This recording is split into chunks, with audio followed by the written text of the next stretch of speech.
So, welcome back to all class 12 students, and we are in the unit of electromagnetic induction and the alternating current. This is the एक तरीके से कह सकते हैं this is the final one unit of the first book. And electromagnetic wave में भी एक part हट गया है, वो भी बहुत छोटा हो गया है, जो कि इलेक्ट्रोमैग्नेटिक इंडक्शन में मैंने बहुत सारी चीज़ें आपको बताई थी. एक क्विक रिवीजन करते हैं जस्ट 1 मिनट से 2 मिनट का, और उसमें ये बात करते हैं कि क्या क्या चीज़ें अभी तक आपने प्रीवियस जो लेक्चर हमने अपलोड करा था उसमें आपने पढ़ी थी. तो उसमें आपने क्या क्या पढ़ा था. The first one is the what is the magnetic flux. तो मैंने बताया था the number of magnetic field lines passes normally through any close surface area is known as the magnetic flux. यानी कि कहीं पर किसी क्लोज सरफेस एरिया से जितना भी number of magnetic field lines pass होता है उसको हम लोग क्या बोलते हैं, मैग्नेटिक फ्लक्स बोलते हैं. And it is given by the formula phi b equal to b a cos theta. ये फार्मूला मैंने बताया था. Theta is the angle between the area vector and the magnetic field. And अगर उस case में जबकि एरिया वेक्टर और जो मैग्नेटिक फील्ड लाइंस है उनका डायरेक्शन सेम हो जाए तो थीटा 0 हो जाता है. Then phi b equal to वहां पर कितना हो जाता है, b हो जाता है. phi b equal to b formula हो जाता है. देन फिर इसके अकॉर्डिंग इसके बाद आपने phi b equal to b के आधार पर उसकी यूनिट निकाली थी, डायमेंशन निकाली थी. देन हमने फेराडे के बारे में बताया था कैसे कैसे उन्होंने एक्सपेरिमेंट परफॉर्म किया और इलेक्ट्रोमैग्नेटिक इंडक्शन को उन्होंने कैसे दिया. उन्होंने क्या देखा कि when magnetic flux linked with the coil changes then an induced EMF produced in the circuit and the circuit is closed, then current flows in the circuit which is known as the induced current, and the phenomena is known as the electromagnetic induction. फिर then इसके बाद मैं यहाँ ये बातें करते हुए पहुंचा था आपका Faraday's first law of electromagnetic induction. उसमें मैंने बताया था बहुत इजी वर्ड्स में कि E इक्वल टू माइनस का delta phi b upon delta t. ये फार्मूला मैंने आपको बताया था. यानी कि the negative rate of change of magnetic flux is equal to the induced EMF. Okay, so ये आता था. और माइनस साइन क्या करता है, ये कहता है माइनस साइन कि मैग्नेटिक फ्लक्स और जो ईएमएफ के जो एक तरीके से डायरेक्शन है वो जस्ट क्या होंगी, अपोजिट हो जाएगी. तो E इक्वल टू माइनस का delta phi b upon delta t हो गया था. और इसके अलावा हमने कहा था अगर फॉर n टर्न्स हैं, मान लेते हैं कि अगर n टर्न्स हैं कॉइल में, तो E इक्वल टू माइनस का delta n phi b upon कितना हो जाता है, डेल्टा t हो जाता है. ठीक है, और n दरअसल आता है बाहर था, बाद में हमने अंदर कर दिया था, जहां पर हम लोग जो है n phi b को बोलते थे number of magnetic flux linkage. Magnetic flux linkage. तो ये एक हमने कॉन्सेप्ट यहाँ तक का आपको बताया हुआ था. अब अगर एक बात यहाँ पर ध्यान से समझी जाए तो हम लोग कुछ चीज़ों को समझना बहुत ज़रूरी है कि जो हमारा एक तरीके से मैग्नेटिक फ्लक्स है, तो वो मैग्नेटिक फ्लक्स जो है किस तरीके से जो है डिपेंड करता है मैग्नेटिक फील्ड पर और एरिया पर. तो आपने पढ़ा हुआ है ऑलरेडी कि जो है मैग्नेटिक फ्लक्स को अगर हम ये फार्मूले के माध्यम से देखें, phi b equal to b a के माध्यम से देखें, तो एक तो मैग्नेटिक फील्ड पे डिपेंड करता है, दूसरा एरिया कितना है, जिससे कि मैग्नेटिक फ्लक्स लिंक है, यानी कितने एरिया से मैग्नेटिक फील्ड लाइंस निकल रही है, इस पर डिपेंड करता है मैग्नेटिक फ्लक्स जो है फ्लक्स. एंड कितने वहां पर मैग्नेटिक फील्ड स्ट्रेंथ है उस पर डिपेंड करता है मैग्नेटिक फ्लक्स. इसी के रिगार्डिंग में जो ये इंड्यूस्ड ईएमएफ हो वो भी यहाँ पर डिपेंड करता है. यहाँ पर अगर आप ध्यान से देखेंगे तो किस पे डिपेंड कर रहा है, यानी कि ये जो आप जो एक तरीके से यहाँ पर देख रहे हैं कि जो फ्लक्स में चेंज है, पहले फ्लक्स कितना था, बाद में फ्लक्स कितना चेंज हुआ, उसके अकॉर्डिंग यहाँ पर जो है इंड्यूस्ड ईएमएफ उस क्वांटिटी पर एक तरीके से हम कहते हैं डिपेंड करता है. तो अगर इंड्यूस्ड ईएमएफ की बात करेंगे तो इंड्यूस्ड ईएमएफ किन किन चीज़ों पर डिपेंड करेगा. इंड्यूस्ड ईएमएफ जो है डिपेंड करेगा number 1 the magnetic field strength पे, नंबर 2 द एरिया पे. एंड अगर कलेक्टिवली एरिया और मैग्नेटिक फील्ड ले लेते हैं तो हम ये भी कह सकते हैं कि induced EMF in a circuit depends upon the change in magnetic flux. कितना मैग्नेटिक फ्लक्स चेंज हो रहा है वहां पर जो है उस पर भी डिपेंड करता है इंड्यूस्ड ईएमएफ. अब फेराडे का जो है एक बहुत जल्दी से थोड़ा सा एक्सप्लेनेशन समझ लेते हैं कि क्या है, एक्सप्लेनेशन कैसे आता है. एक्सप्लेनेशन ऑफ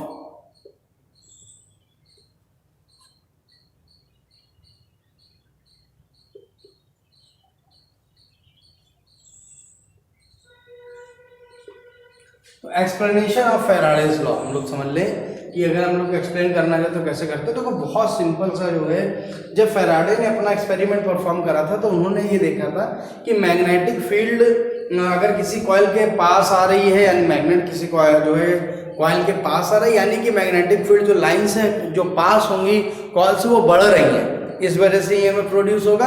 और उन्होंने दूसरा एक्सपेरिमेंट करा कि कॉइल या फिर मैग्नेट एक दूसरे से दूर अगर जा रहे हैं तो मैग्नेटिक फील्ड लाइंस क्या हो रही है, घट रही है, कम हो रही है, यानी तब भी वहाँ पर इंड्यूस्ड ईएमएफ प्रोड्यूस होता है। तो ये अपना फैराडे का फर्स्ट लॉ था, बहुत सिंपल था। उन्होंने क्या कहा इसको एक बार देख लेते हैं।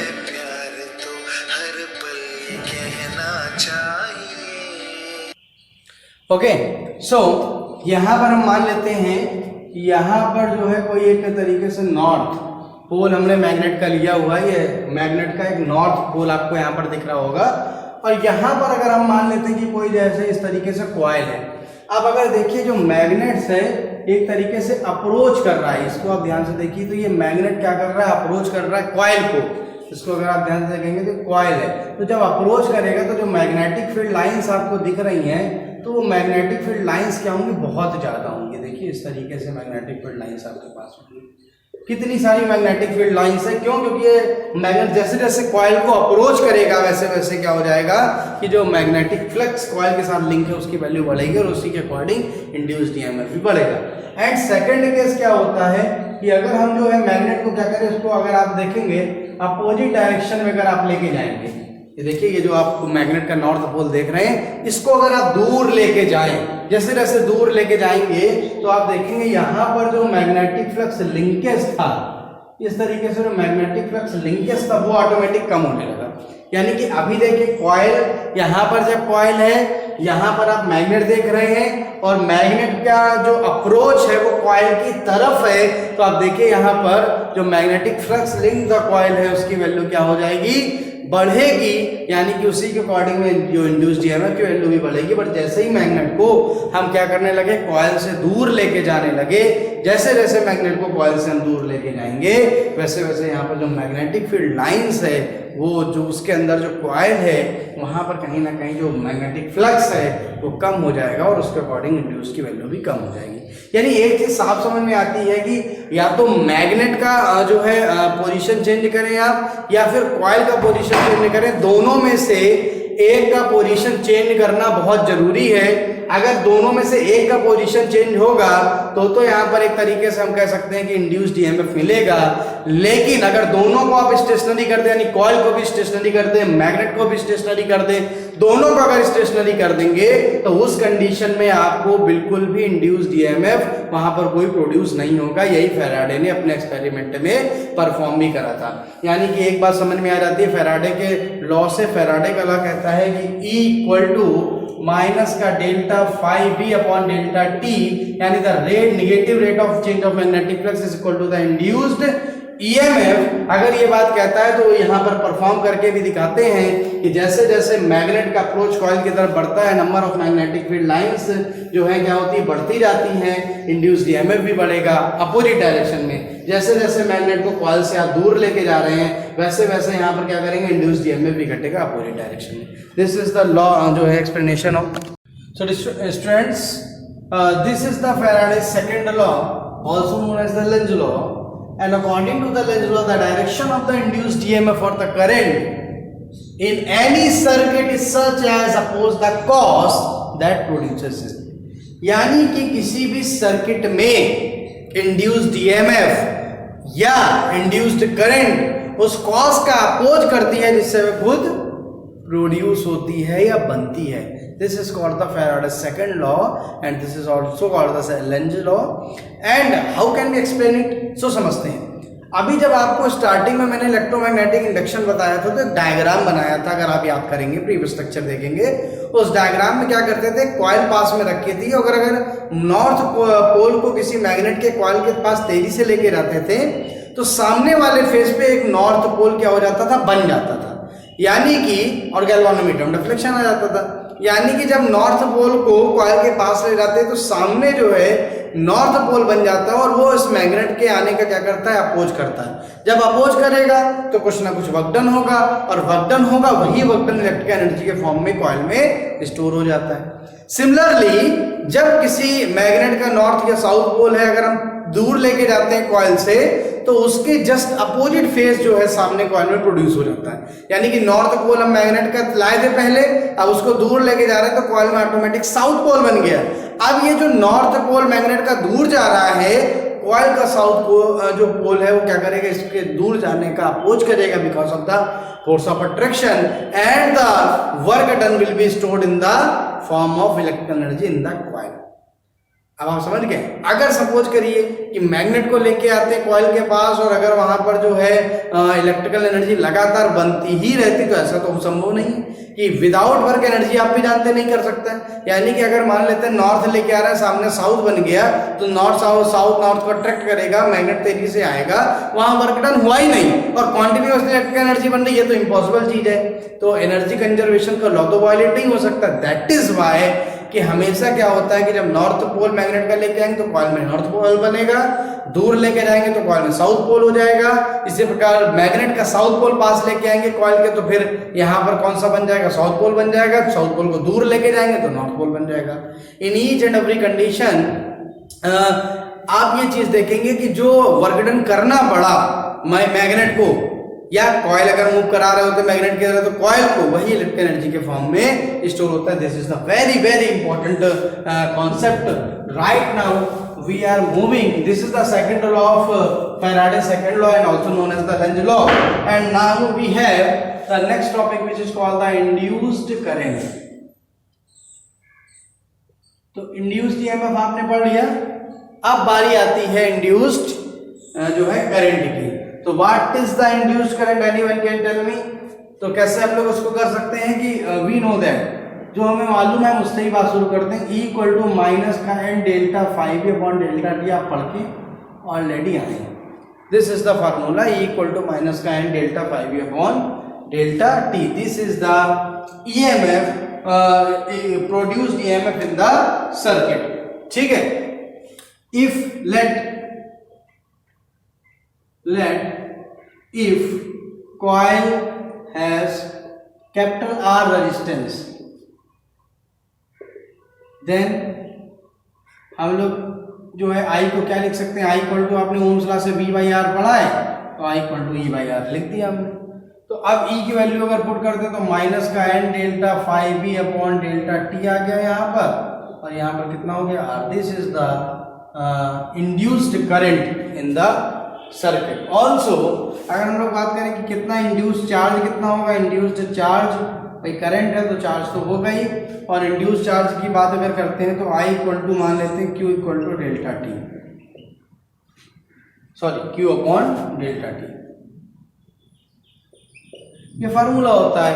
I equal to Q by t पढ़ा है आपने, Q बराबर आई टी पढ़ा था, और Q बराबर I इंटू कितना हो गया डेल्टा टी हो गया, और I की वैल्यू अगर आप देखेंगे तो माइनस का एन बाई आर और delta five upon delta t into delta t cut गया, तो therefore Q equal to minus का n delta five upon are.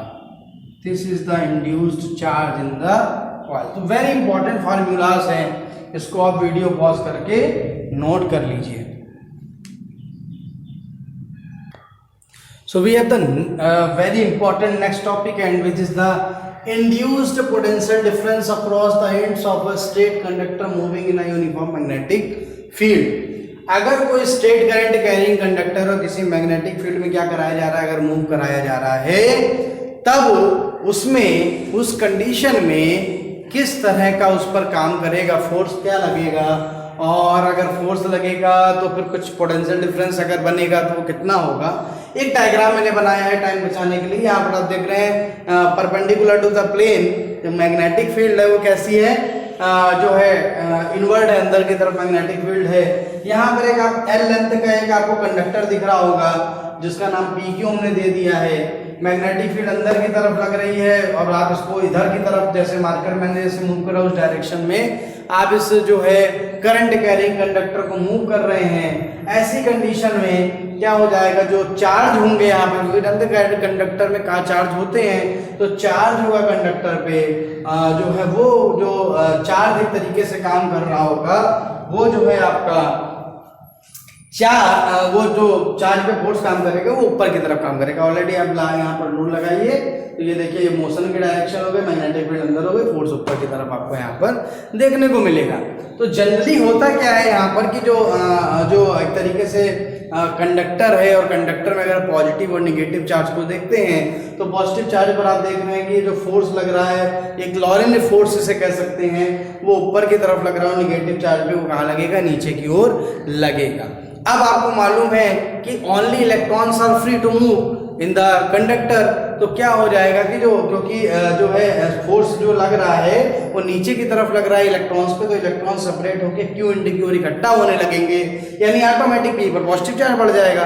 क्योंकि सिंपल सी बात है, टोटल तो न्यूट्रलाइज है, बट जब चार्ज का एक तरीके से मूवमेंट शुरू होगा तो सारा इलेक्ट्रॉन्स या क्यू के पास कलेक्ट हो रहा है तो ऊपर सारा पॉजिटिव हो जाएगा। यानी कि आप एक देखोगे पी और क्यू एक जो है पी बिल्कुल एक तरीके से पॉजिटिव एंड हो गया और क्यू जो है वो निगेटिव एंड हो गया, यानी कि इनके बीच में क्या अप्लाई हो जाएगा, ऑटोमेटिक पोटेंशियल डिफरेंस क्या हो जाएगा, क्रिएट हो जाएगा। इलेक्ट्रिक फील्ड क्या हो जाएगी, सेटअप हो जाएगी। और अगर इलेक्ट्रिक फील्ड सेटअप होगी तो क्या पोटेंशियल डिफरेंस होगा वही हमको निकालना। तो लॉजिक समझ गए होंगे, बहुत आसान सा है कि एक मैग्नेटिक फील्ड है perpendicular to the plane inward आप देख पा रहे हैं, एल लेंथ का कंडक्टर है, इस डायरेक्शन में मूव कर रहा है, फोर्स पॉजिटिव चार्ज पे ऊपर लगेगा और निगेटिव चार्ज पे फोर्स कैसे लगेगा, नीचे की तरफ आपको देखने लगेगा। और फिर हमने कहा इस कंडीशन में फिर क्या हो जाएगा, इस कंडीशन में ऊपर पॉजिटिव चार्ज हो जाएगा क्योंकि सारा इलेक्ट्रॉन क्यू के पास पहुंचेगा, P positively charge Q negatively charge, P positively Q negatively, तो इसके बीच में इलेक्ट्रिक फील्ड सेटअप हो जाएगी। और वो इलेक्ट्रिक फील्ड सेटअप होने के कारण यहाँ पर एक पोटेंशियल डिफरेंस भी लगेगा, वही हमको निकालना है। तो फ्रॉम फिगर स्टार्ट करते हैं। From figure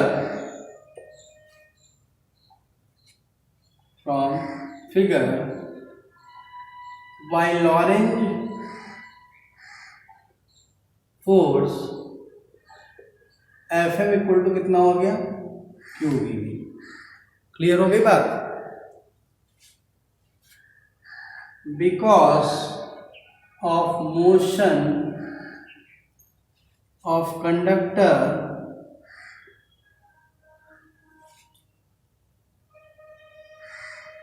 and due to Lorentz force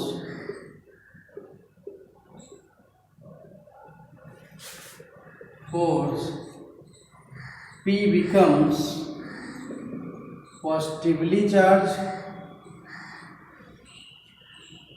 and Q becomes negatively charged।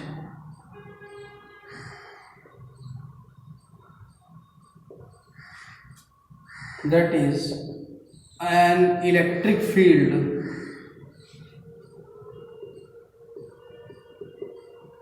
set up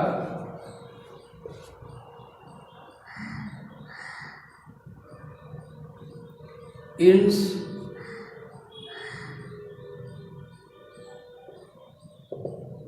P and Q। तो P और Q के बीच में क्या सेटअप हो जाएगा, एक इलेक्ट्रिक फील्ड सेटअप का हो जाएगी, दैट इज वो हो जाएगा F इक्वल टू जो है QE हो जाएगा यहाँ पर। ठीक है, ये इक्वेशन 1 मान लीजिए। तो इन इक्विलिब्रियम यानी कुछ देर तक तो ऐसा रहेगा कि निगेटिव नीचे, इलेक्ट्रॉन नीचे जा रहा है, ऊपर पॉजिटिव हो रहा है, कुछ देर बाद सारे इलेक्ट्रॉन नीचे, उतना ही पॉजिटिव चार्ज ठीक ऊपर, तो इक्विलिब्रियम सेटअप हो जाएगा। Equilibrium Fm equal to Fe। ठीक है, यानी कि QVB equal to QE।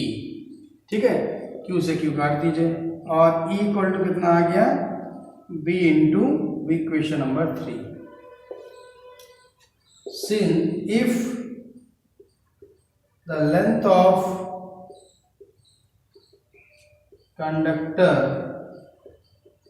is small l and induced potential difference is V, then आप कॉलम में E की जगह हम लोग V बाई L भी लिख सकते हैं। ये पढ़ के आपको ऑलरेडी आए VV since E equal to कितना होता है V बाई L। तो देयरफॉर कैपिटल V की वैल्यू जो आ गई वो आ गई VVL। This is the potential difference, induced potential difference between the ends of the conductor. तो V equal to B V L, यानी V मैग्नेटिक फील्ड, V उसकी जो स्पीड होगी motion of conductor and L into length. ठीक, तो ये एक बहुत इंपॉर्टेंट है जब भी आप मैग्नेटिक फील्ड को कट करते हैं। ठीक है, यानी कि when we are moving from east to west और वेस्ट टू ईस्ट, यानी कि नॉर्थ साउथ को कट कर रहे हैं, तो हमारे साथ एक तरीके से फ्लक्स लिंक हो जाता है, यानी कि कुछ ना कुछ हमारे अंदर भी इंड्यूस्ड ईएमएफ आ जाता है, फैक्ट है। ठीक है, इसीलिए अगर आप देखेंगे तो बहुत जो एक तरीके से बहुत लेंथ की जो लंबी लंबी ट्रेन्स आपको देखने को मिलती हैं, तो उसमें जो है हमेशा क्या करा जाता है कि आप अगर देखेंगे तो उसमें कई बार जो है एक चेन सी लटकी होती है, और चेन का बिल्कुल छोटा सा पार्ट जो है वो क्या करता है, एक तरीके से जमीन को टच करता रहता है। उसका सिर्फ रीजन इतना है कि जितना भी एक तरीके से जब बहुत तेजी से, क्योंकि आप देख रहे हैं V depends upon V and L, magnetic field earth की स्ट्रांग है, और अगर स्पीड बहुत ज़्यादा है और लेंथ जैसे ट्रेन की तो लेंथ बहुत ही ज़्यादा होती है, अच्छी खासी लेंथ होती है, तो इस वजह से उसमें भी कुछ इंड्यूस्ड जो है एक तरीके से हम कह सकते हैं कि ईएमएफ हो सकता है। और अगर इंड्यूस्ड ईएमएफ आ रहा है तो फिर हमको उसको न्यूट्रलाइज करने के लिए बहुत छोटा सा एक चेन लटकी रहती है, उसका बहुत छोटा सा हिस्सा जो है क्या करता है, जो है जमीन टच ग्राउंड को टच करता है, जिससे कि सारा जो इंड्यूस्ड चार्ज या करंट होगा वो वहाँ ग्राउंडेड हो जाए। तो ये बहुत इंपॉर्टेंट कॉन्सेप्ट है, और इसके बहुत सारे एग्जाम्पल आपको देखने के लिए मिलेंगे। तो अभी फिलहाल आज की जो क्लास हमने ली है उस क्लास में आप इतना ही रखेंगे, इसको बहुत अच्छे से टाइम निकाल के कवर करिए, इसके एग्जाम्पल भी पढ़िए, देन फिर हम लोग नेक्स्ट क्लास में नेक्स्ट टर्न पर बात करेंगे। तब तक के लिए नमस्कार।